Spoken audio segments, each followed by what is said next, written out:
இன்றே டவுன்லோட் செய்து உங்கள் ஃபேவரட் ஷோக்களை என்ஜாய் பண்ணுங்க.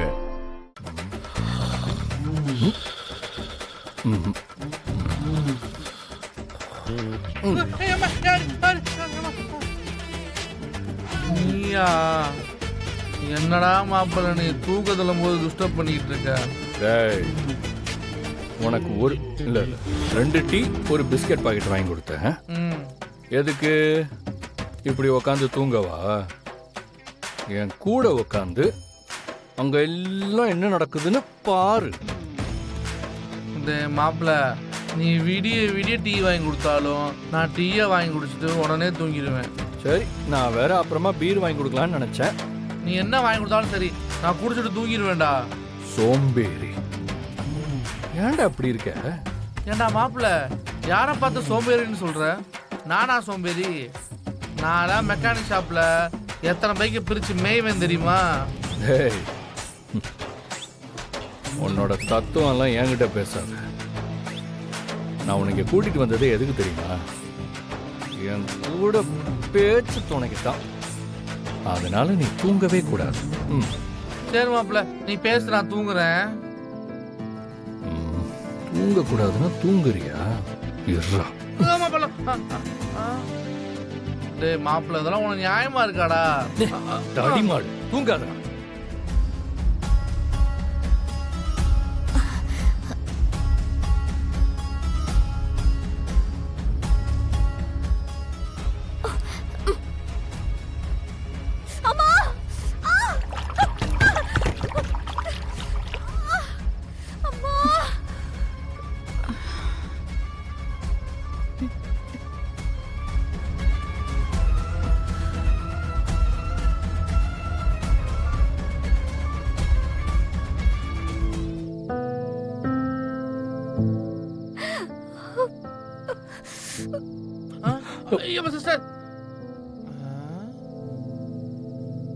இவளுக்கு நம்ம ஏதாவது உதவி பண்ண போனா ரொமான்ஸ் பண்ண வரோம்னு நினைச்சு நம்மளையும் அசிங்கப்படுத்துவா. எதுக்கு வம்பு? ஐயோ ஐயோ ஐயோ கடவுளே,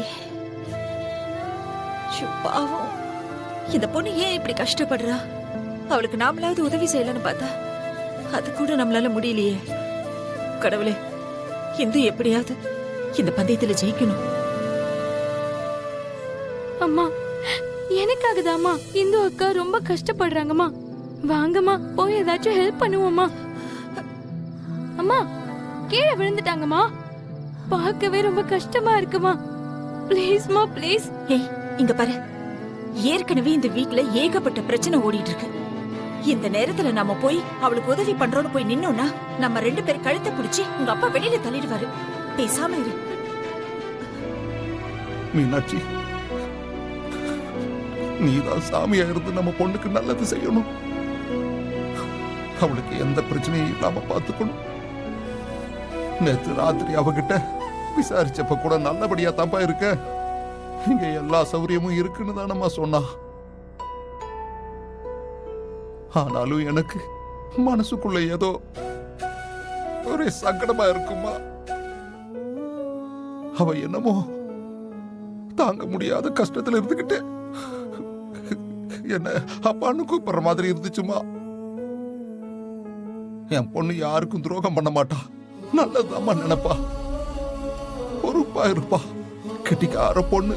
ஆனா அன்னைக்கு மண்டபத்துல திடுப்புன்னு ஒரு பையனை காதலிக்கிறேன்னு சொன்னதும் அவனை கல்யாணம் பண்ணிக்கிட்டதும் இந்துவை இந்த ஊரெல்லாம் தப்பா பேசுறதும் என்னால இப்ப கூட நம்ப முடியலம்மா.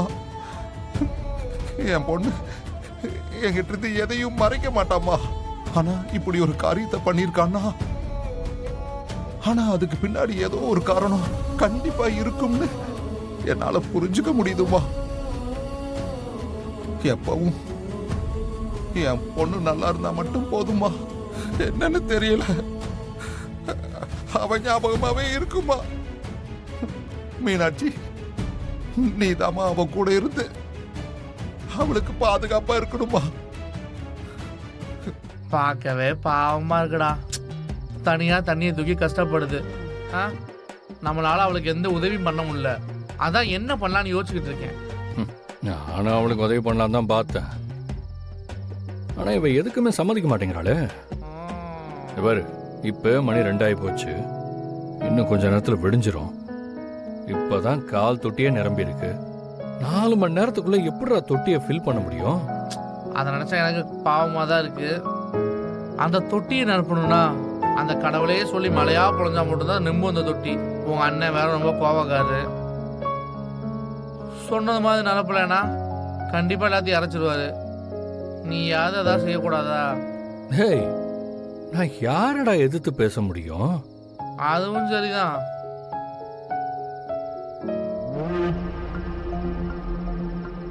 ஏன் மாப்ள, ஆ? நீ கொஞ்ச நேரத்துக்கு முன்னாடி சொன்னல, என்ன சொன்னேன்? அந்த கடவுள் நினைச்சா மழையை வர வைப்பான்னு. ஆமா, சொன்னது நான் தான். ஆனா மழை வேணா கடவுள்கிட்ட தான் போய் கேட்கணும். இல்லைன்னா மேஜிக் பண்ணி வர வைக்கணும். நாம நினைச்சா மழையை வர வைக்க முடியும்டா. டேய் மாப்பிள்ள, திடீர் மழை வெள்ளம் புயல் வரணும்னா ஒண்ணு மந்திரவாதியா இருக்கணும். அப்படி இல்லைன்னு வச்சுக்கவே சங்கர் சார் மாதிரி செட்டு போட்டு பிரம்மாண்டமா படம் எடுக்கணும். அப்பதான் மழை வரும். நீ 2ஆவதா சொன்னல, அதைத்தான் இப்ப செய்ய போறோம்.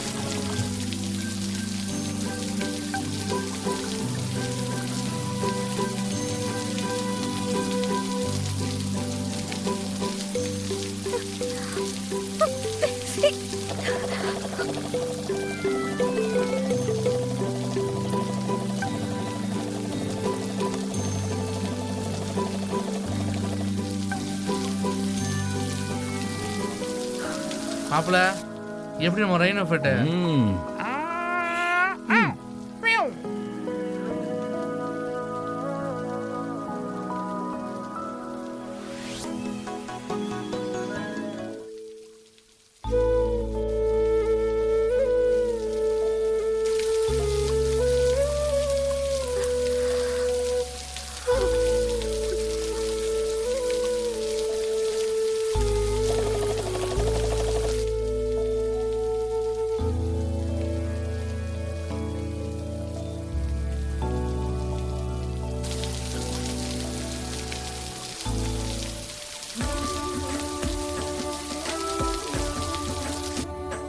என்னடா மாப்பிள்ள, ரோட்ல போக்குவரத்து ஆரம்பிச்சிருச்சு. பளிச்சுன்னு விடிய ஆரம்பிச்சிருச்சு. புயல் கூவ ஆரம்பிச்சிருச்சு. இனி இதை பண்ணோம் அப்புறம் வம்பா போயிடும் மாப்பிள்ள. ஏன்னா வரவன் போறவன்லாம் ஷூட்டிங்கான்னு கேட்டுக்கிட்டு இருக்காங்க. இதில் அந்த பொண்ணு மட்டும் எந்திரிச்சு வந்துச்சு, அவ்வளோதான், கதையே முடிஞ்சு போச்சு. அப்புறம் பண்ணுறதெல்லாம் வேஸ்ட்டாக போயிடும், வெட்டியாக போயிடும். புரியுதா? சரி, இப்ப என்னதான்டா பண்றது? வேற வழி இல்லை மாப்பிள்ள. சட்டு போட்டு லாரியை பேக் பண்ணி அனுப்ப வேண்டியதுதான். அப்புறம் என்ன பண்ணலான்னு யோசிப்போம். டேய், கிட்டத்தட்ட 3/4 தான்டா நிரம்பி இருக்கும். இன்னும் கொஞ்சம் தாண்டா மிச்சம் இருக்கும்.